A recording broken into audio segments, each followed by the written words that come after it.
শিবপুরাণ মতে অল্পতেই যে দেব তুষ্ট তিনি হলেন দেবাদিদেব মহাদেব।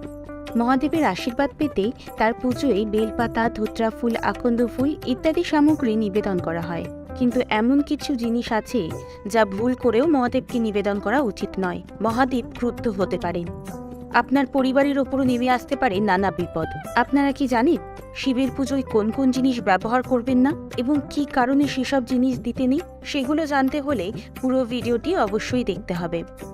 হিন্দু ধর্মে হলুদকে খুব শুভ বলে মনে করা হয়, কিন্তু গায়ে ভস্ম মেখে থাকা মহাদেবের হলুদের সাথে কোনো সম্পর্ক নেই।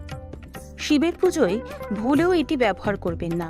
হলুদকে মূলত সাজগোজির উপহার হিসেবে ব্যবহার করা হয়, সেই কারণেই বিয়ের আগে পাত্রপাত্রীর গায়ে হলুদ দেওয়া হয়ে থাকে। শিবের পুজোয় ভুল করেও তাই হলুদ ব্যবহার করবেন না। দ্বিতীয় যে জিনিসটি মহাদেবকে দেবেন না সেটি হলো কুমকুম। কুমকুম হলো নতুন বিবাহিত মহিলাদের অলংকার। মহাদেব নিজের গায়ে ও কপালে ভস্ম লেপন করে থাকেন, তাই কুমকুম তিনি পছন্দ করেন না।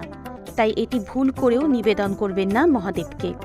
তৃতীয় নম্বরে আছে তুলসী, আর এর পেছনেও আছে এক গল্প। জানেন কি সেই গল্প? তাহলে শুনুন। একটি কাহিনী অনুসারে তুলসীর স্বামী ছিলেন জলন্ধর নামে এক অসুর। শিব এই অসুরকে বধ করেছিলেন। সেই কারণেই তুলসী তাকে বলেন যে তার পুজোয় কখনো তুলসী পাতার ব্যবহার হবে না। অপরদিকে তুলসী গাছকে মা লক্ষ্মীর এক রূপ বলে মনে করা হয়, আর লক্ষ্মী হলেন নারায়ণের স্ত্রী। সেই কারণেই শিব পুজোয় তুলসী পাতা নিবেদন করবেন না। এছাড়াও মহাদেবের পুজোয় শঙ্খধ্বনি ব্যবহার করা হয় না। এই রকম নতুন নতুন তথ্য জানতে আমাদের চ্যানেলটিকে অবশ্যই সাবস্ক্রাইব করুন আর নিজের পরিবার ও বন্ধুদের সাথে শেয়ার করতে ভুলবেন না।